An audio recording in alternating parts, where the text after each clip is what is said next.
Hello everyone, it's Annie, and today I am bringing you an original book tag that I created.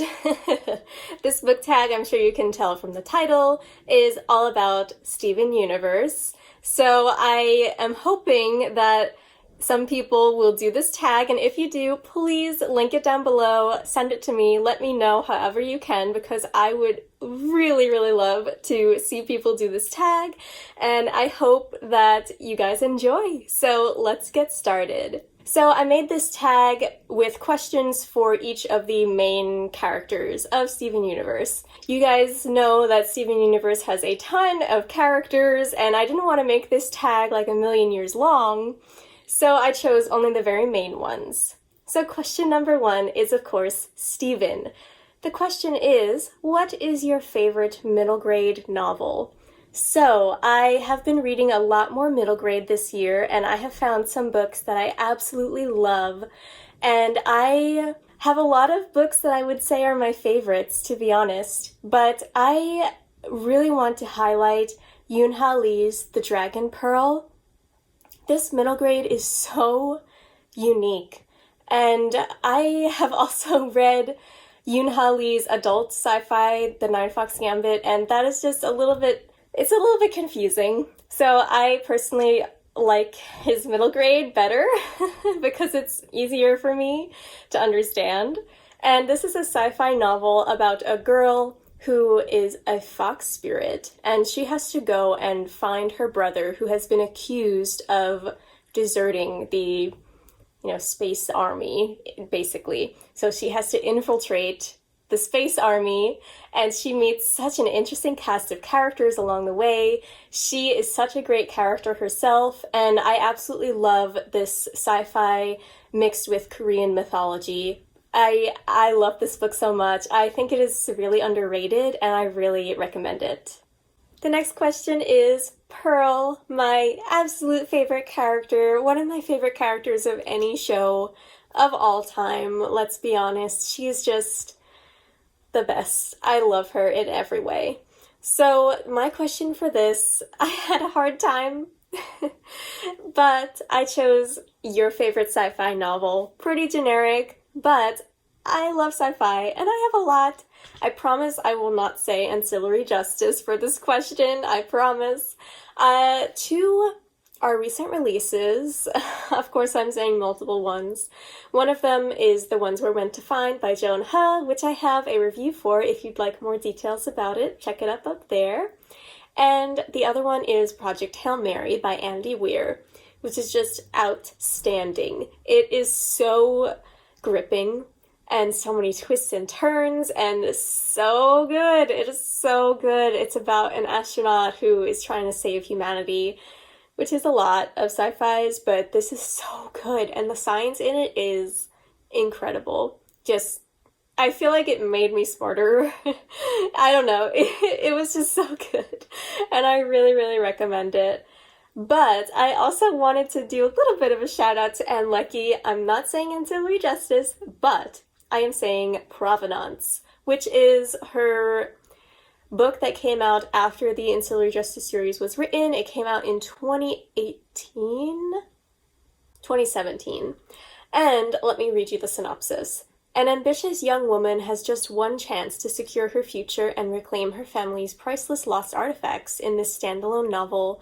It is set in the same world as Ancillary Justice, but there are none of the same characters, and it really does not matter at all whether you read Ancillary Justice before or not.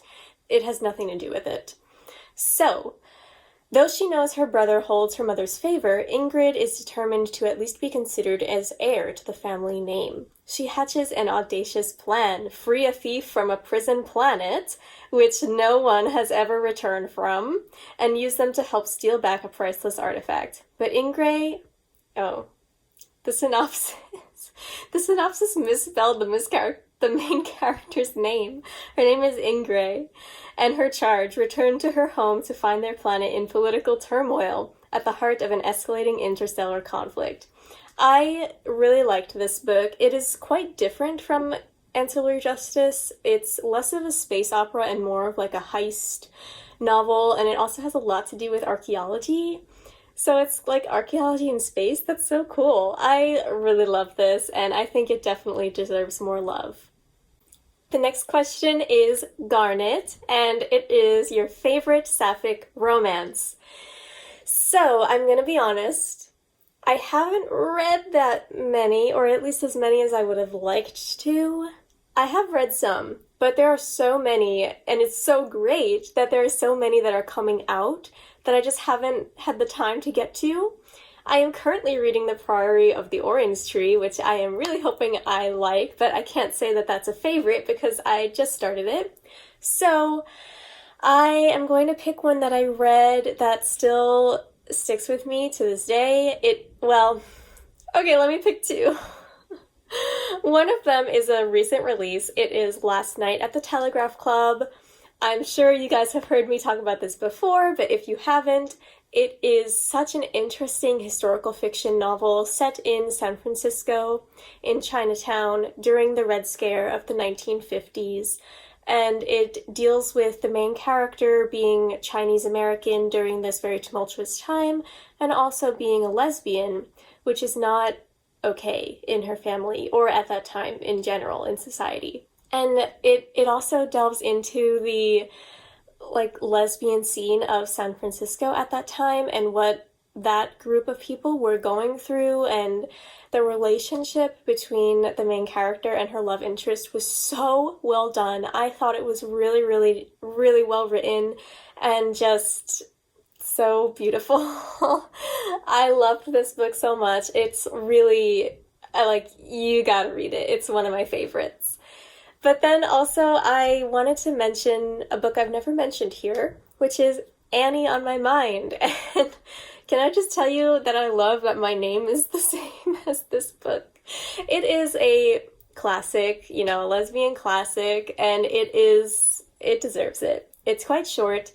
It's about two young girls who are discovering their sexuality in the 80s, maybe? I don't actually remember. But it's, I think, a really important book for everyone to read, and I really recommend it. And the next character is Amethyst, who we all love, and I had a little bit of trouble coming up with a good prompt for this, but because her colors are the colors of the asexual flag, I decided to make this prompt a book with asexual representation, preferably in the main character. So I am going to be honest, I have not read many books with an asexual main character, because there aren't that many, but I have a few that I would like to read very soon. One of them is Loveless by Alice Oseman. I have been wanting to get around to this. This is like the only Alice Oseman book that my library doesn't have available on Libby, and I don't know why, so that's sad. But I will read it when I go back home and have access to the physical library. I really want to read this, and it is about, as far as I understand, it is about this girl who loves the idea of love, but she's never been in love, and she doesn't really think it's for her, maybe. So it follows her going to college and kind of learning that she is asexual. And I think we definitely need more books like this. In other books, I would also like to read Let's Talk About Love. This cover is also so beautiful and fun.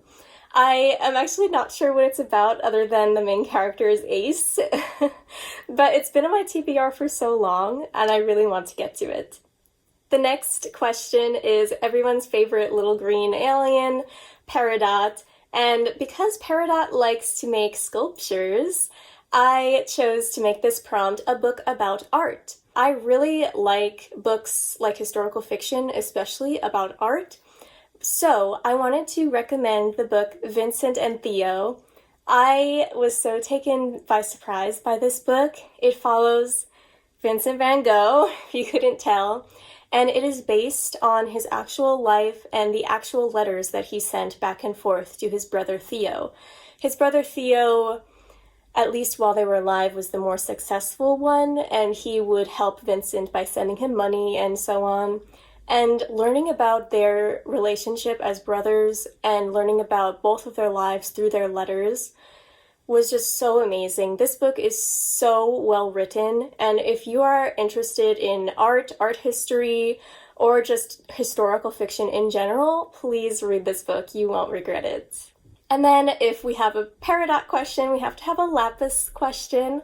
I love Lapis. She is one of my favorite characters after Pearl, and unfortunately she had a very rough time during the show. Our poor Lapis. So I am choosing to make this question a book that centers on trauma or has trauma as a big part of the theme. So for this, I am choosing Watch Over Me by Nina LaCour. This book is one of my favorites that I read last year. This year, actually, I read it in January. It was a 5 stars, an easy 5 stars for me.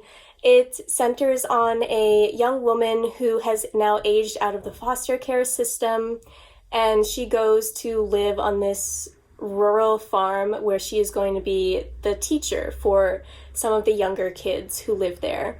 And it follows her relationships with the people on this farm, the found family that she creates, and also explores her past trauma and why she was in the foster care system, what happened to her mother, and it's a really, really powerful book. It's not a paranormal book at all, it's magical realism, but it involves ghosts as like a metaphor for trauma, and I absolutely thought that was so beautiful, so I highly recommend this for everyone. And the last question is Rose, a book with a morally gray main character.